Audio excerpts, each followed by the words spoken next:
Արագ աղվեսագրքից, հեղինակ Վարդան Այգեկցի։ Իմաստուն դատավոր։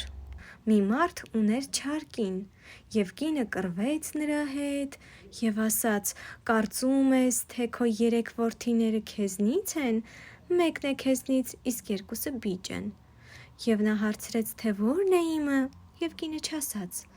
Եվ երբ հայրը մեռնում էր, ասաց. «Իմ ամբողջ կայքը թող լինի իմ հարազատ որդուն»։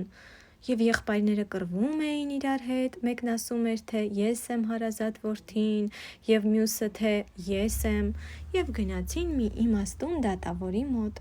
Եվ դատավորը հրամայեց նրանց հորը հանել գերեզմանից և նետ արձակել նրա վրա։ Ով հորը զարկեր նետով և նետը ծակեր հոր մարմինը, նա էր հարազատ որդին։ Եվ 2 որդիները զարկեցին հորը, իսկ ճշմարիտ որդին դանակը քաշեց, որ սպանի եղբայրներին, և լաց եղավ դառն արտասուքով և թաղեց հոր մարմինը։ Եվ իմացան, որ նա էր հարազատ որդին, և նրան տվին հայրենի կայքը։